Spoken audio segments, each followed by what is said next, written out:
Diet culture tells us that our body is something that is a project that needs to be fixed.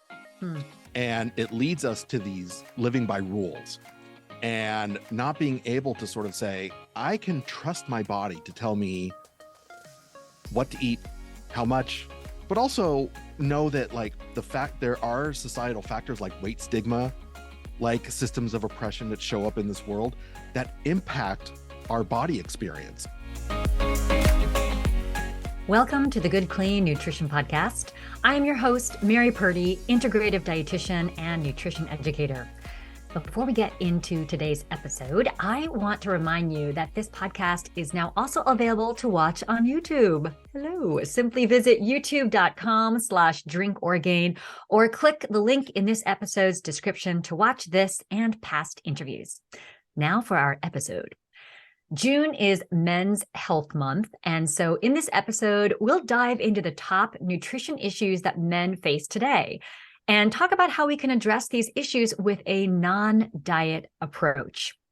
Now, when I was in clinical practice, I mostly saw women, and when I had male patients in general, when I approached that conversation, I felt like I had to approach it from a little bit of a different angle, both in exploring the topic, but also in coming up with some recommendations, obviously collectively with that person. And when I asked women, what's your relationship with food?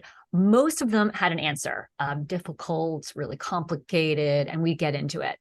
When I asked that same question to men, I often got, what do you mean?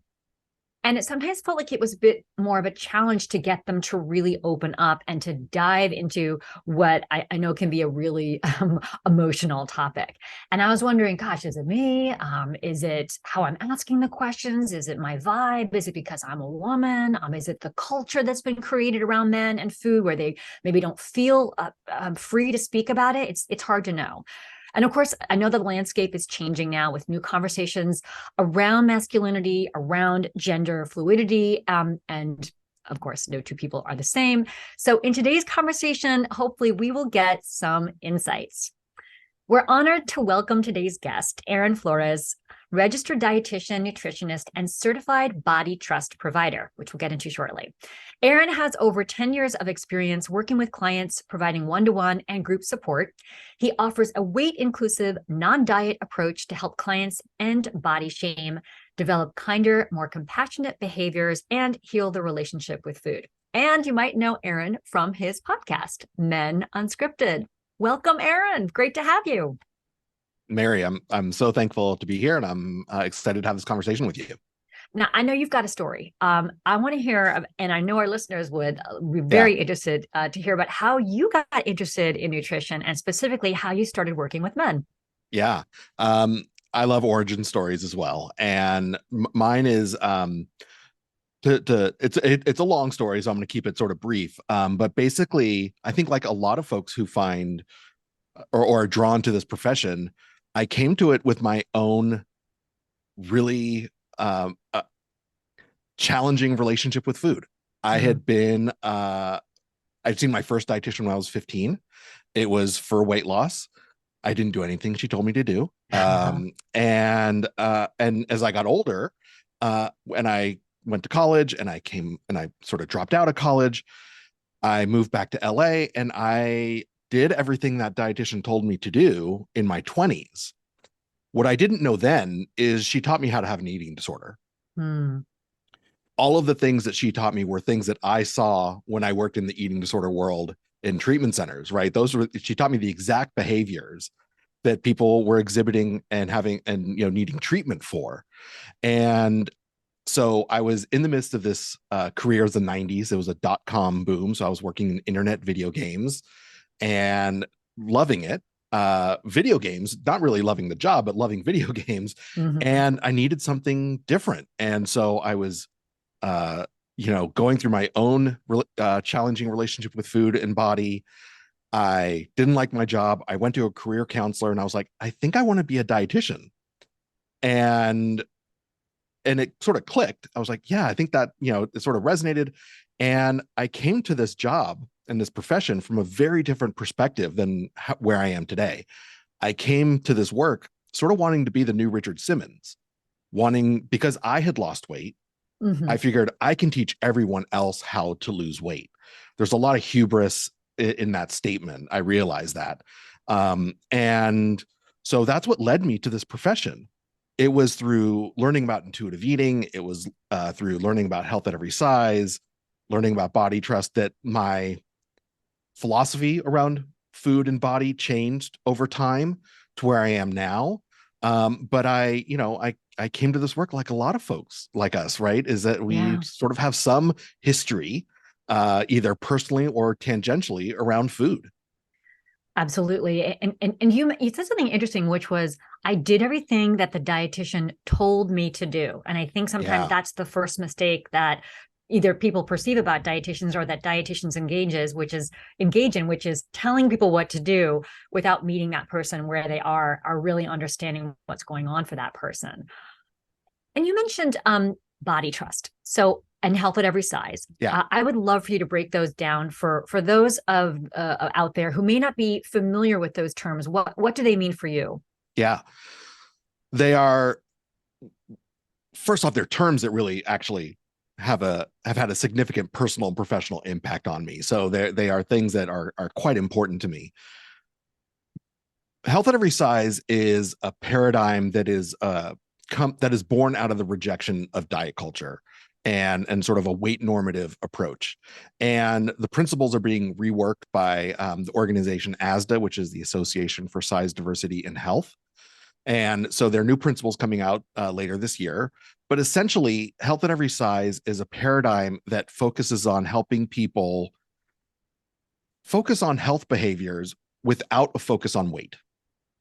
The goal is not to lose weight or to change your body to achieve health goals. And it's also a paradigm that, much to what you said about meeting people where they're at, is that the version of health that we think of from like a sort of stereotypical point of view is not going to be achievable for everyone. Right. And so it's helping people understand that health is actually sort of out of our control in a lot of ways, that the things that impact health are, there are a lot of societal factors that we need to consider. And if we're going to talk about health, we need to incorporate all of those things, not just what you eat and how much you weigh. Right, right. And Body Trust is a certification I did that is provided by a tandem, a group called the Center for Body Trust. They used to have their company used to be called Be Nourished. And originally it started as a dietitian, Dana Sturdivant, and a therapist, Hillary Canavy. And they partnered together. They've worked together for, I think, over 20 years. And they developed this language around what it means for us to regain and reclaim the trust in our body. Diet culture tells us that our body is something that is a project that needs to be fixed. And it leads us to these living by rules and not being able to sort of say, I can trust my body to tell me what to eat, how much, but also know that like the fact there are societal factors like weight stigma, like systems of oppression that show up in this world that impact our body experience. And like you said earlier, there is no one body story. There's body diversity. People are going to have different experiences in their body based on their identity, based on socioeconomic status, based on gender. And how do we embrace all of those stories without trying to say it needs to be just like this one? So to me, body trust is a very important idea and philosophy around reconnecting to your body, it's reconnecting to your body in a way where you can feel at home in it, no matter what it looks like. Yeah. Yeah. And that word trust, I think, is really powerful, because I think many people have been taught to not trust their body unless it looks a certain way or it's doing a certain thing. And so that idea of getting back to this innate organic sense of what it means to just be in tune with your body and what it needs, and that being healthy isn't about specifically a weight necessarily. It's about all the different factors that make up someone's health. And that can be, cultural health, societal health, all the different, stress, sleep, all of that. Yeah. You also mentioned, you said weight normative. I've also heard weight inclusive, a non-diet approach. How do you practice as somebody who's a weight inclusive, non-diet dietitian? Yeah. So I'll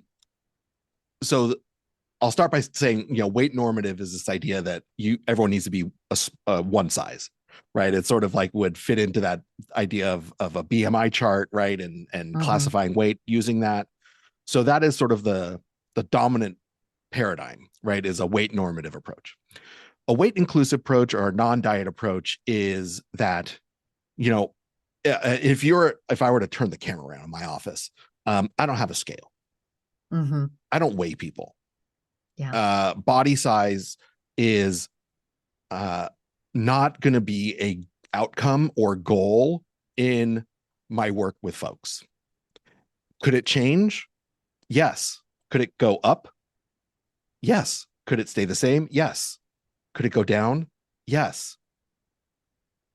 But no matter what happens with those things, my approach around food doesn't change.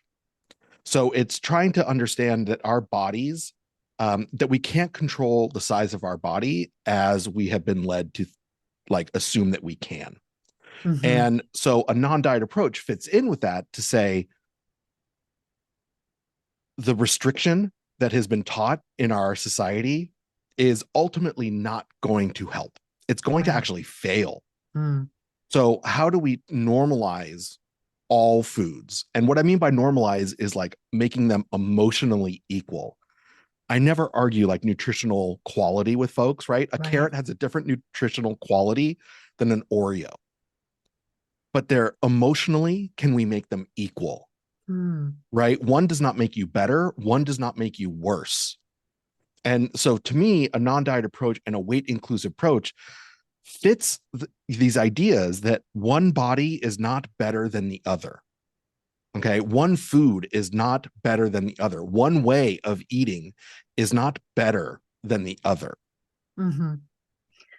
I think that must be very powerful for people who come into your office. There's no scale. They don't have to worry about that being a part of the conversation, and that all foods are equal, as you mentioned, which must be a relief for a lot of people who, as I remember being in practice, sometimes the first thing people would say to me was oh, I was so bad last night, I did blank, or I ate blank, right? And I was like, let's take the bad out of it, and let's just talk about what happened last night. And you are a man, you identify as male, and you are one of the few men in our profession. Our dietitians tend to mostly be female. And so how is that for you, both in terms of how you experience being a dietitian in this world of talking about diet and food and nutrition, and then how do you feel like patients perhaps experience their nutrition sessions with you differently because you are male?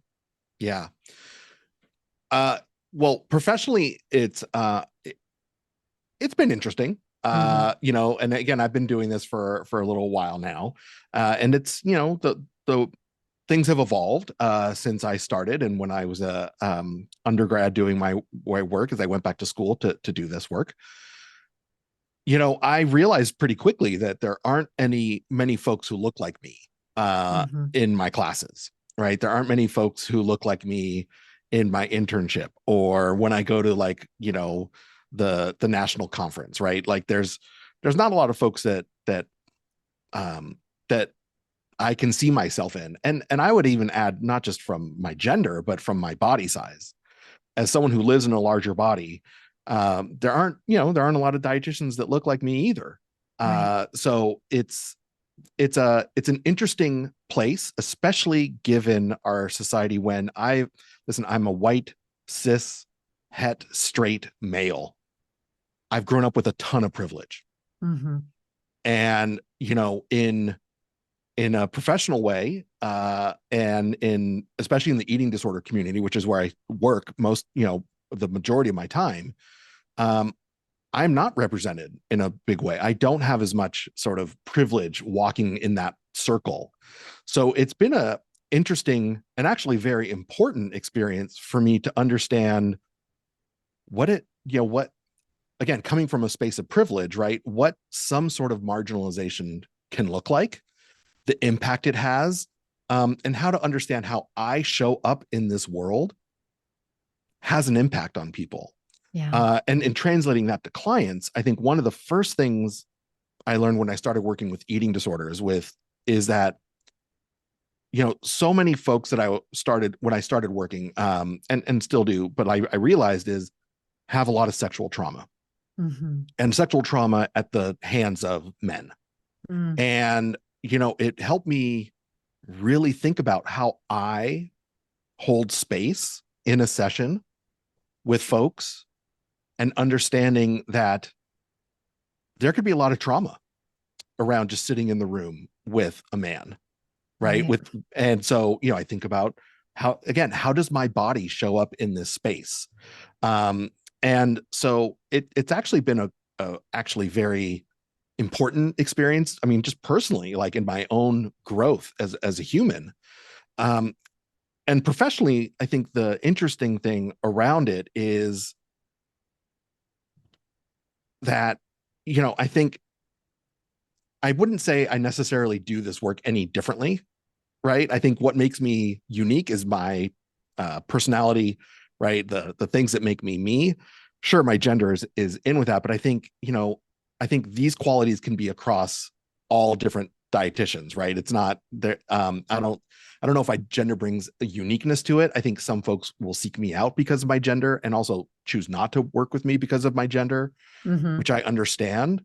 I think one of the things that I am supremely grateful for is that how people have allowed me into the conversations that are so vulnerable around bodies that aren't typically had with other men. Yeah, I think you're absolutely right. And I mean, I know as a woman, I have often preferred to see a female provider, when it comes to my healthcare. So I would imagine there are many men out there who are very grateful to have a male provider that they can go to, and that perhaps disarms them when they come in and makes them feel comfortable, like they can be in this space to talk about whatever their health issues are. And it is Men's Health Month. So I would love to, I want to get back to what you were talking about, which is relationship with body in just a little bit. But I want to start off by asking you, in this month of men's health, what do you see as being some of the top nutrition related health issues that men or those who are assigned male at birth are facing today? What do they come to see you with? Yeah.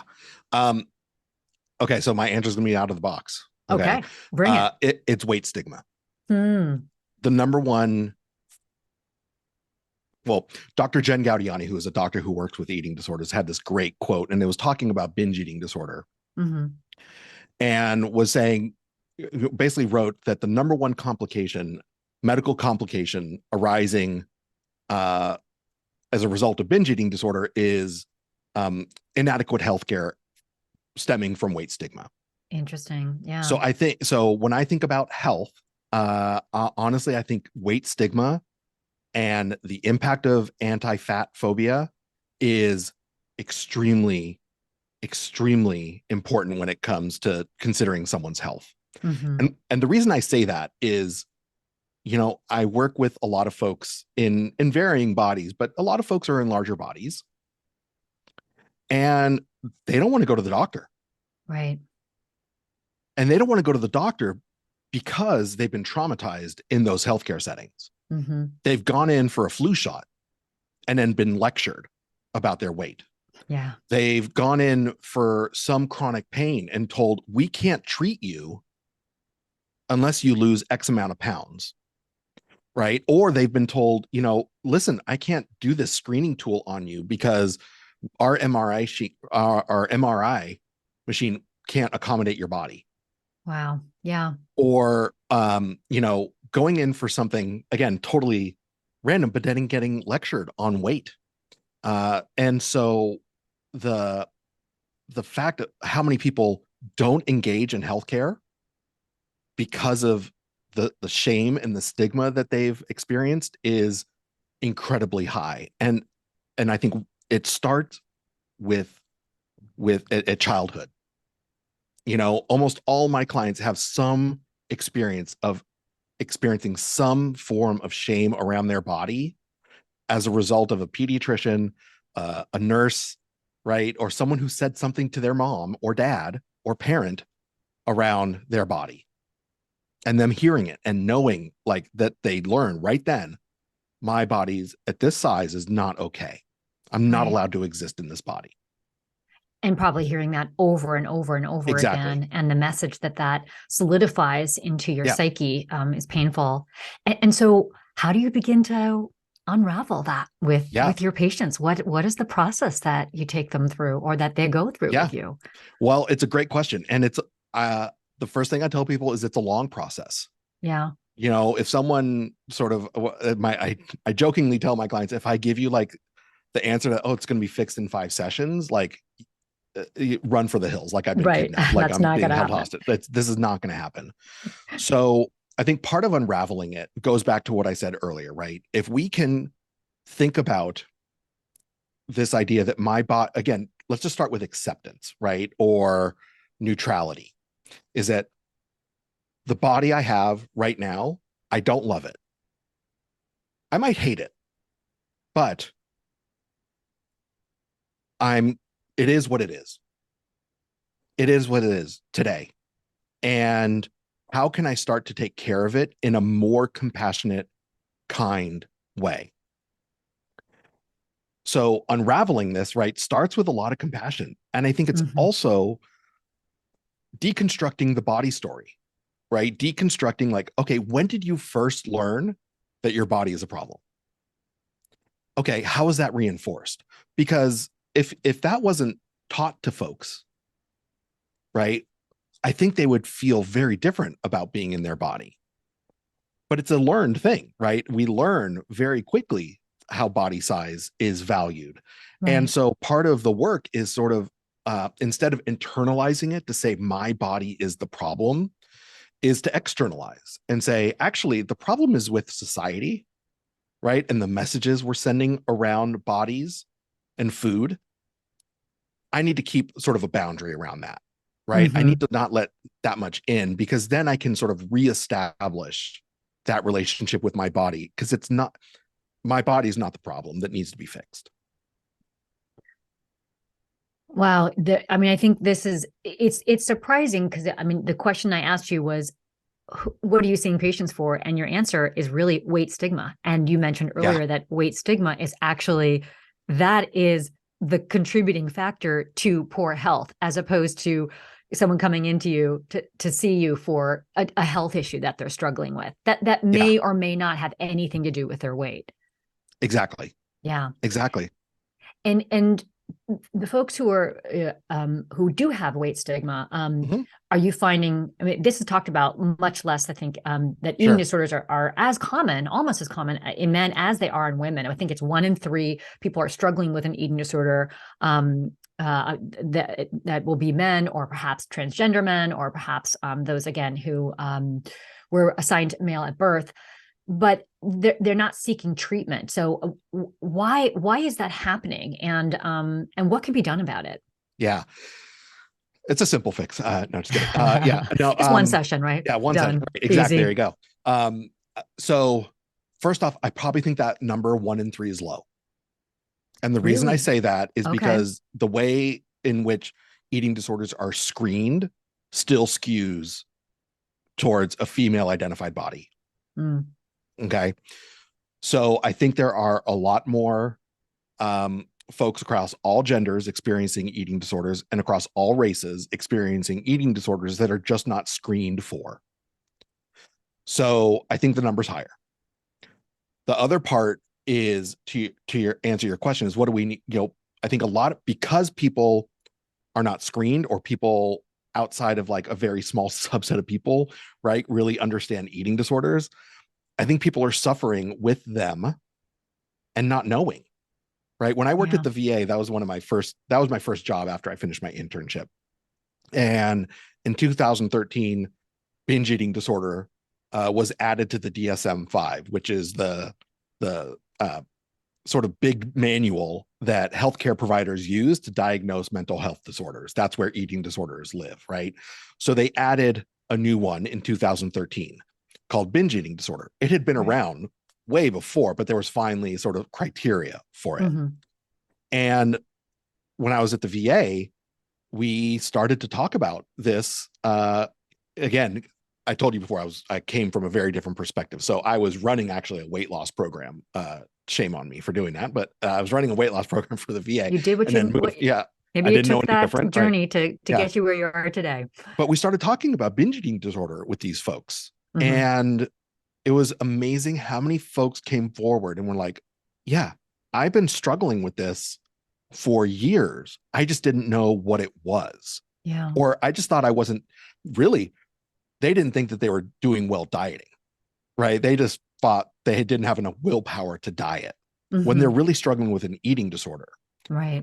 So when people don't know that they're struggling with it, the eating disorder becomes more enmeshed and more part of their lives. And when they do seek treatment, it takes longer for them to, sort of recover, whatever term we want to use. And, I think so that's two parts of it. The third part is a lot of treatment is not as inclusive as it needs to be, right? I worked in treatment centers for a long time. It's not uncommon for, there to be, 25 people in a PHP or outpatient setting. And there is no one who identifies as male in that group, or maybe one. Right. So like when folks go to treatment, they don't see themselves there, right? There are still a lot of residential treatment centers that don't take men. Mm-hmm.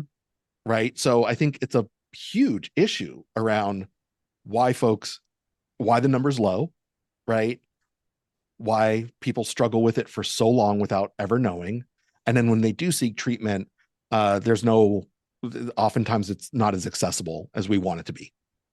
Yeah. And it's hard to engage in getting treated when you don't see anybody else there who looks exactly like you. Yeah. Or all of the groups, right, are very like sort of young, white, thin woman focused. Yep. Right. Yeah. So if that doesn't fit your lived experience, to sit in a lot of groups like that is really hard. I'm Mary Purdy, and you're listening to the Good Clean Nutrition Podcast. We're on with Aaron Flores, registered dietitian, nutritionist, and certified body trust provider. Next, we'll dive into tips for men on how to approach nutrition and wellness to reach their health goals. But first, a word from the sponsor of this podcast, Orgain.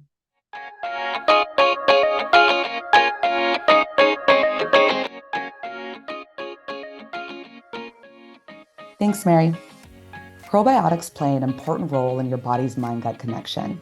For a simple way to add more probiotics into your diet, try Orgain Superfoods Powder with 50 organic superfoods and 1 billion probiotics in every serving. Simply stir the powder into your favorite juice, sprinkle it atop your morning oats, or blend it into your morning smoothie. Learn more at Orgain.com. Now back to you, Mary.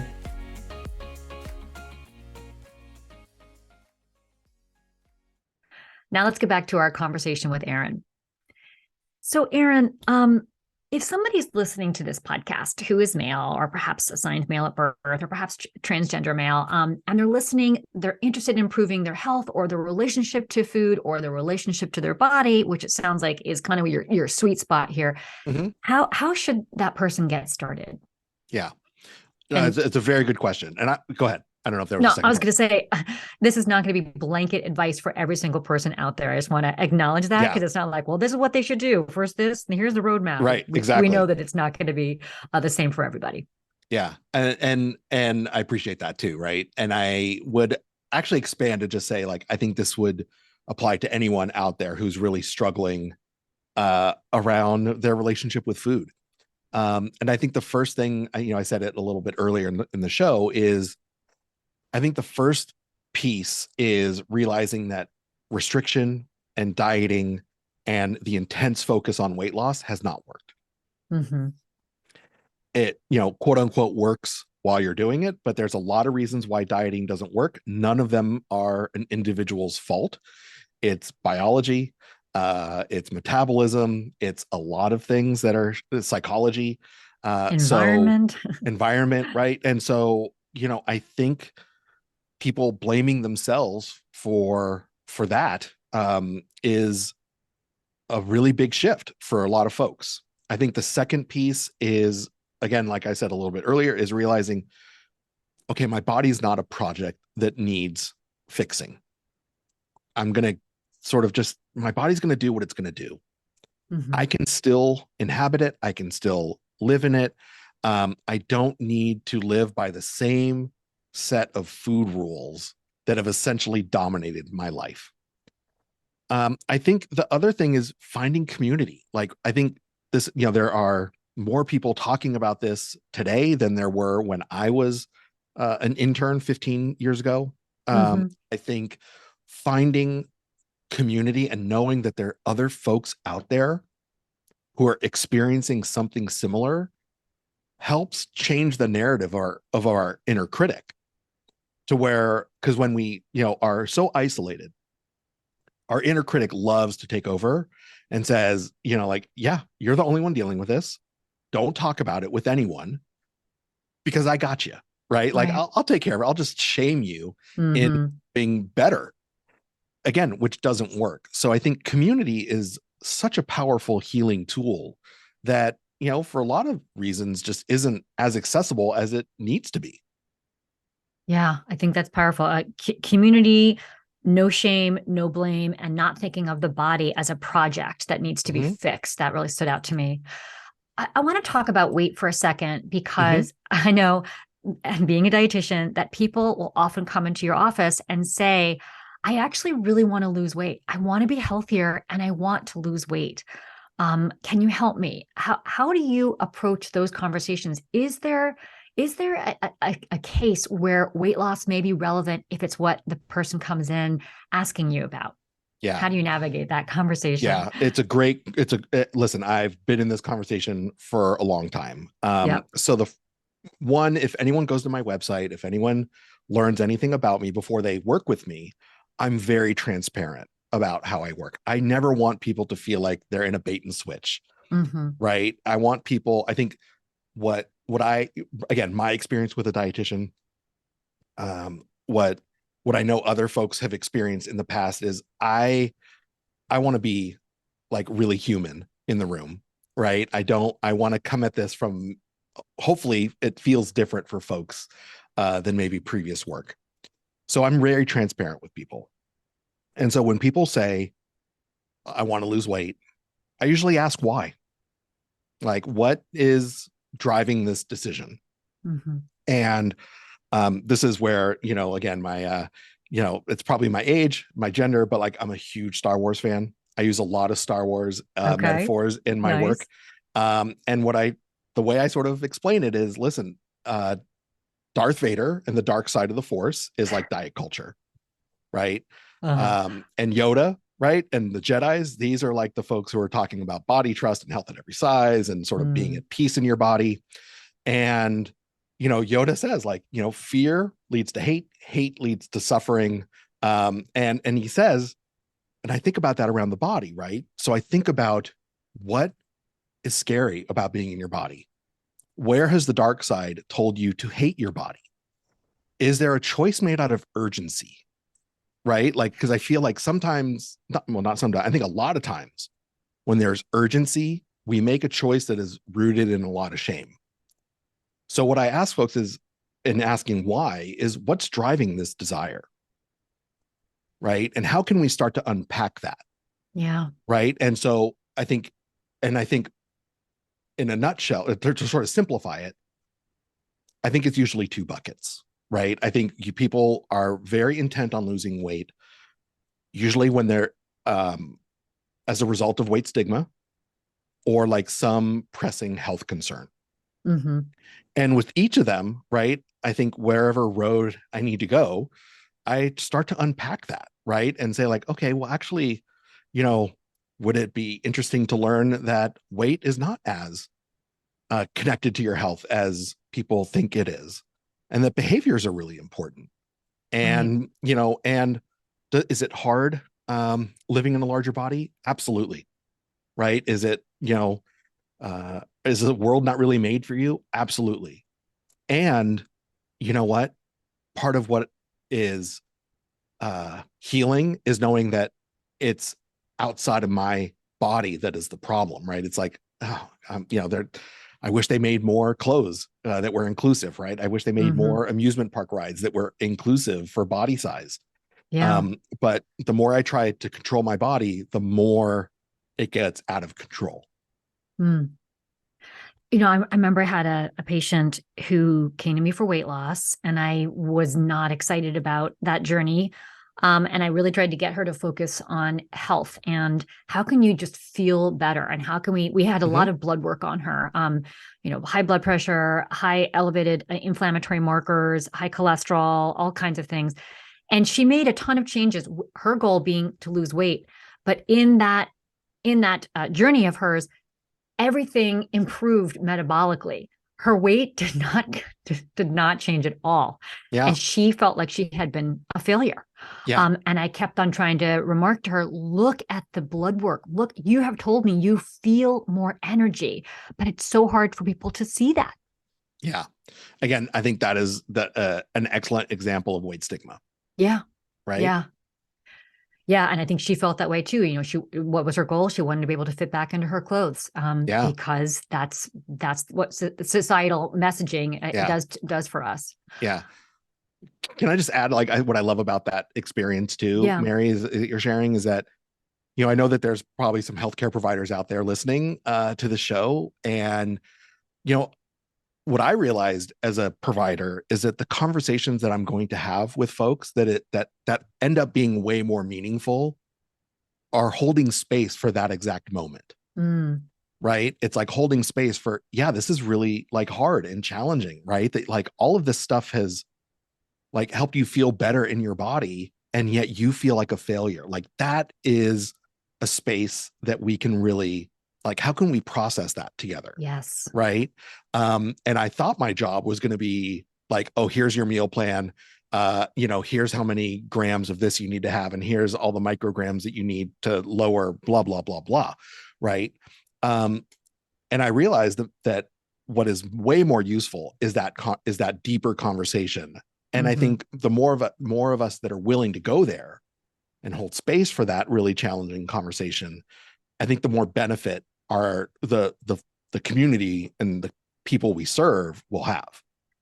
I couldn't agree more. And I've had patients say to me, this feels like a therapy session. I'm like, that's fine. We didn't even talk about food today. We just talked about what you're experiencing. And just being there and asking those questions. You said, the beautiful word, why? And the phrase that I also love is, tell me more about that.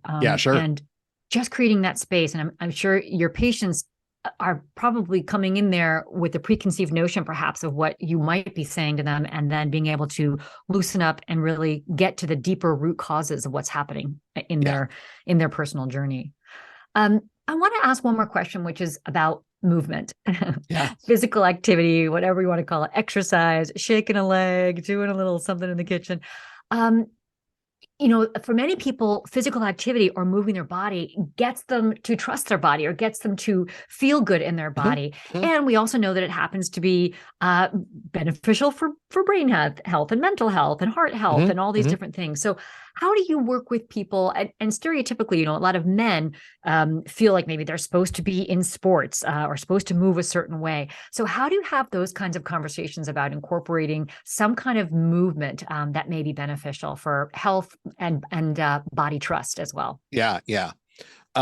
Well, I'm going to be a little bit of a broken record. Okay. And the interesting thing for me in the conversation around movement, especially with my clients, is how little of a conversation that there's not much around weight stigma in the medical field, but there's even less in the fitness world. And the reason I sort of say that is because I think, a lot of folks that I work with are not going to go to the gym. And it's not because they don't like what they do in the gym. It's actually because when they go there, they don't feel like it's an inclusive space. right? They don't feel like their body is okay and safe in that space, so they'll avoid it. Right. And so I think that's, you know, I will bring up weight stigma again in that conversation, but I think the interesting thing is finding out how masculinity shows up around this conversation with movement, for the folks that I'm working with that identify as male. Because again, not everyone is going to be athletic, right? Or has had a positive experience in Right. athletics, right? I've had a lot of clients whose coaches and were like incredibly harmful, right? In movement, right? Like movement was just about punishment, right? Movement was just about meeting a specific goal. And so there's a lot of healing that needs to happen in that, right? Like, oh, like I can do something and it doesn't have to be like, there doesn't have to be an outcome as a result, right? It's not to have a PR. It's not to like lift something heavier. It's not to run faster. It could just be to do something because it's fun. Right. Like that's oftentimes very foreign. Mm-hmm. And then the other part is that I think about is, again, much the same as like, you know, I would do with food is, how would Yoda see you working out, right? How can you work out more like Yoda, less like Darth Vader, right? Mm-hmm. And again, just to be compassionate, to be non-judgmental, like, hey, maybe like you plan to go for a 3-mile walk today and you don't want to. You woke up and it's like cold and maybe your knee hurts a little bit. And so instead you went for like a 10-minute walk. Like, can you be okay with that? Mm-hmm. Right? That's still okay. Or maybe said, I'm not going today. Like, I actually need to, my body's telling me I need to rest. Right. Like, I might need to actually not do anything today. And that's also okay. Right. I think it's about thinking about the judgment people have after movement. That is where the most interesting conversation is. And channeling that inner Yoda sounds like a great ally. I love it. Oh, Yoda's the best, man. I think I could talk about Yoda and Star Wars related to this all day.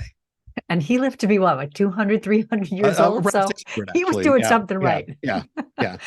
So you've got this, really unique insight into men's issues, not only because you have a lived experience, you work with a lot of male clients or those who identify as male, and then also you've got a podcast which is called Men Unscripted, and you're showcasing all kinds of anonymous conversations with men talking about the relationship to their body and food. And would you mind sharing a story of maybe something that you've gained from some of the folks that you've spoken to on that podcast? Yeah. Well, I appreciate you bringing it up. It's a podcast, again, where I'm interviewing just anyone who identifies as male about their body story, and they all use aliases. Mm-hmm. So they're anonymous. And, I've done 20 of them. The first thing that I'm just supremely surprised with, but also incredibly grateful for, is that people came forward to do this. Yeah. I just posted it in my Instagram page, like, hey, I'd love to do this. Like, would anyone like to do it? And people were like, sure. And I was like, whoa, this is like I'm incredibly grateful for the trust that people have in me to do this, because the stories are really personal. I mean, I think if you listen to a few of them, what you'll find is like, people are not holding back. No. At all. There's a lot of bravery. And, so I think in hearing these conversations, the thing that has really stuck out with me is, especially the second season, is how many folks listened to the first season and said, just hearing that story helped me. Like, just hearing what someone said is so helpful. I wanted to share my story because I think it could be helpful to someone else. And so, like, this idea of, hearing my experience in someone else is incredibly validating. The other is the intensity with which things have shown up in people's childhood and young adult life that impacted them for years, right? It again, it's like the bullying that someone might have experienced. It's the the rough doctor's visit that they might have had, right? It could have been a parent or a family member saying something about their body or food.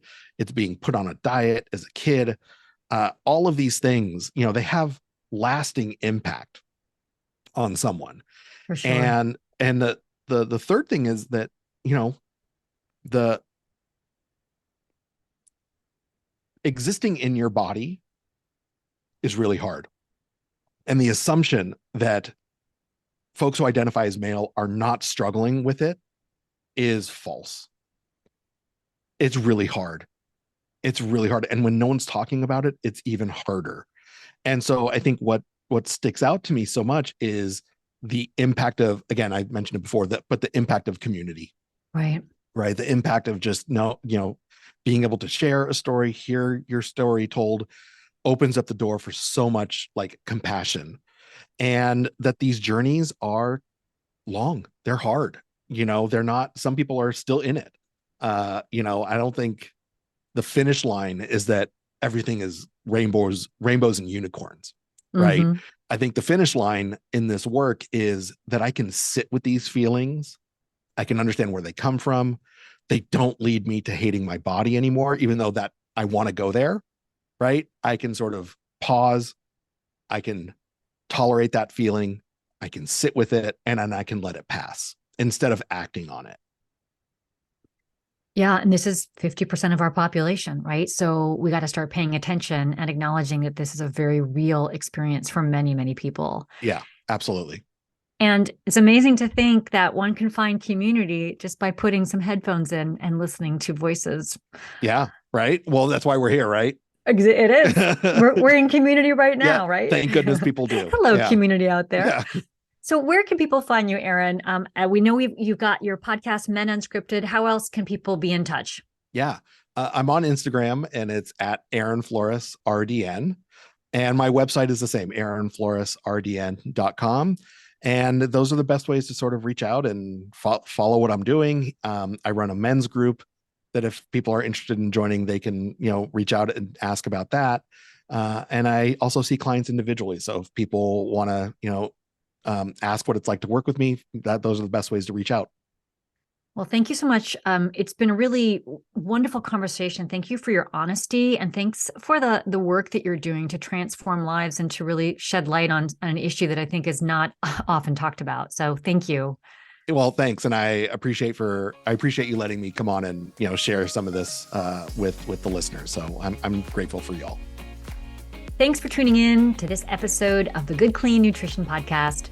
To stay up to date on the latest episodes of this podcast, be sure to subscribe. And if you like the podcast, we would really appreciate it if you would give it a 5-star rating or review or a thumbs up on your favorite podcast platform like Apple Podcast or Spotify or YouTube.